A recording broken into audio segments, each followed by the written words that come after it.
તો વિદ્યાર્થી મિત્રો, સ્વાગત છે તમારું મારી આ YouTube ચેનલમાં. આજે આપણે વિડિયોમાં ભણવાના છીએ ધોરણ 7 વિષય ગણિત, જેમાં આપણે અસાઇનમેન્ટનું સોલ્યુશન જોઈ રહ્યા છીએ. આપણે આ વિડિયોમાં પ્રશ્ન 2 ક જોવાના છીએ. બરાબર, જો તમે મારી ચેનલમાં નવા હો તો સૌપ્રથમ ચેનલને સબસ્ક્રાઇબ કરી બે આઇકનને ઓન કરી દો. અને જો વિડિયોની ક્વોલિટી ડાઉન લાગે તો ઉપર સેટિંગમાં જઈને ક્વોલિટી વધારી દો, જેથી તમને વિડિયો સ્પષ્ટ જોઈ શકાય. વિદ્યાર્થી શરૂ કરીશું આપણે આગળ પ્રશ્ન 2 ક વિદ્યાર્થી, જેમાં આપણે આપ્યું છે બાળકો, નીચેના વિધાનોને સમીકરણ સ્વરૂપે લખો. અહીંયા બાળકો આપણને વિધાનો આપેલા છે. આ વિધાનોને આપણે સમીકરણ સ્વરૂપે લખવાનું છે બાળકો. જેમાં આપણે પહેલું આપેલું છે m ના અડધા ભાગમાં 3 ઉમેરતા 8 મળે. કોઈ સંખ્યા m આપેલી છે, આ m નો અડધો ભાગ એટલે શું કરવાનું, 2 વડે ભાગવાનું બાળકો. એમાં 3 ઉમેરતા તો વત્તા કરીને કેટલા કરવાના, 3 ઉમેરતા આપણને કેટલા મળે છે, 8 મળે છે. બરાબર, કઈ લખું છું 8. m ના અડધામાં 3 ઉમેરતા આપણને કેટલા મળે છે બાળકો, 8 મળે છે. ત્યારબાદ જોઈશું આપણે બાળકો બીજા નંબરનું, 10 માંથી a ના 2 ગણા બાદ કરતા 6 મળે છે. શું કીધું આપણને કે 10 માંથી એટલે કે 10 માંથી a ના 2 ગણા બાદ કરતા, a ના કેટલા ગણા, 2 ગણા, એટલે a ને 2 વડે ગુણવાનું. 10 માંથી a ના 2 ગણા બાદ કરતા કેટલા મળે છે બાળકો, 6. તો બરાબર કરીને લખીશું 6. 10 ઓછા 2 એ બરાબર 6 આપણને મળશે. આ આપણને શું મળ્યું, સમીકરણ. હવે ત્રીજા નંબરનું, 15 માં b ના 3 ગણા ઉમેરતા 18 મળે છે. 15 સંખ્યા છે, એમાં બાળકો 15 માં શું કરવાનું, b ના 3 ગણા ઉમેરવાના. b ના 3 ગણા એટલે b ને તે વડે ગુણવાનું, એ 15 માં ઉમેરવાના છે બાળકો. તો આપણને કેટલા મળશે બાળકો, 18 મળે છે. બરાબર, કેટલું લખીશું, 18 લખી. ત્યારબાદ જે ચોથા નંબરનું, x માં 4 ઉમેરતા 10 મળે છે. x માં આપણે કેટલા ઉમેરવાના બાળકો, 4. x વત્તા 4 કરીશું તો આપણને કેટલા મળશે બાળકો, 10 મળે છે.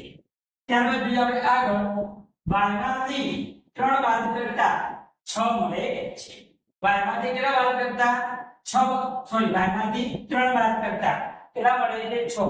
તો શું કરીશું બાળકો, y માંથી આપણે કેટલા બાદ કરવાના, 3. તો y ઓછા 3 બરાબર આપણે કીધું 6 મળે તો બરાબર કેટલું લખવાનું, 6. તો y ઓછા 3 બરાબર 6. આવો આપણને સમીકરણ મળે. ત્યારબાદ જો છઠ્ઠા નંબરનું, n ને 2 વડે ગુણી, n ને કેટલા વડે ગુણી, 2 વડે ગુણી 1 બાદ કરતા કેટલા બાદ કરતા, 1 બાદ કરતા કેટલા મળે, 3 મળે છે બાળકો. તો 2n ઓછા 1 બરાબર 3. આવો આપણને સમીકરણ મળે બાળકો. ત્યારબાદ સાતમા નંબરનું, m ના ત્રીજા ભાગમાંથી 2 બાદ કરતા 9 મળે છે. m નો કયો ભાગ, ત્રીજો ભાગ, એટલે આપણે m ને 3 વડે ભાગ્યું. આ m ના ત્રીજા ભાગમાંથી 2 બાદ કરવાના. શું કરવાનું, 2 બાદ કરવાના બાળકો. તો આપણને શું મળે, 9 મળે છે. બરાબર કરી નાખીશું 9. m ભાગ્યા 3 ઓછા 2 બરાબર 9. આવો આપણને સમીકરણ મળે બાળકો. આઠમા નંબરનું, એક સંખ્યાના અડધામાં 2 બાદ કરતા 9 મળે.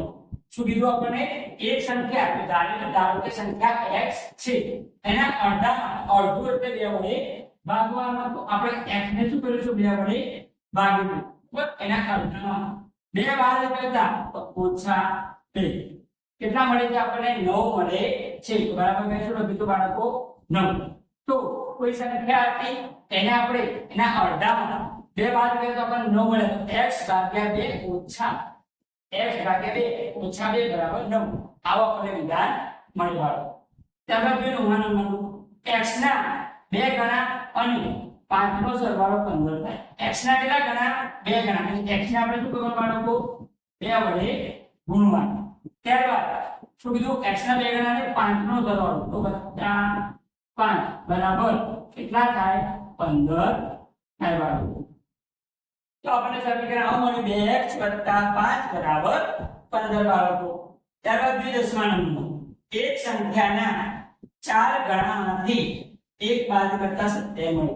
કોઈ સંખ્યા છે એના 4 ગણામાં તો સમજીએ કે કોઈ સંખ્યા x તો તે x એના 4 ગણાને 4 વડે ગુણવાનો વાળો. હવે એમાંથી 1 બાદ કરતા -1 બરાબર કેટલા મળે છે? 27 મળે છે બાળકો. આગળ બીજો બાળકો એક સંખ્યાના 5 ગણામાં 6 ઉમેરતા 28 મળે છે. તો કોઈ સંખ્યા કીધી છે આપણે ધારીશું કે સંખ્યા x છે. આ સંખ્યાના 5 ગણા એટલે 5 વડે ગુણવાનું. એમાં 6 ઉમેરતા તો વત્તા 6 બરાબર કેટલા મળે? 28 મળે છે. 5x + 6 બરાબર 28 આવો આપણને સમીકરણ મળ્યું. ત્યારબાદ 12મા નંબર એક સંખ્યાના ચોથા ભાગમાંથી 5 બાદ કરતા 30 મળે. કોઈ સંખ્યા છે એના શું કીધું છે આપણને? ચોથા ભાગમાંથી 5 બાદ કરતા 30 મળે. ધારો કે સંખ્યા x છે. શું છે? x. એનો ચોથો ભાગ એટલે 4 વડે શું કરીશું આપણે? ભાગી. એમાંથી 5 બાદ કરવાના. -5 બરાબર શું મળે બાળકો આપણને? 30 મળે છે. તો આપણને સમીકરણ આવું મળ્યું x ભાગ્યા 4 -5 બરાબર 30. તો આ રીતે આપણે કેટલાક વિધાનોને સમીકરણમાં ફેરવવાનું. જો તમને વિડિયો ગમ્યો હોય તો વિડિયો લાઈક કરો, આ વિડિયો તમારા મિત્રોને શેર કરો અને મારી ચેનલને સબસ્ક્રાઇબ કરી બેલ આઇકોનને ઓન કરો અને વિડિયો કેવો લાગ્યો તે વિશે કોમેન્ટ જરૂર કરજો બાળકો. જય હિન્દ.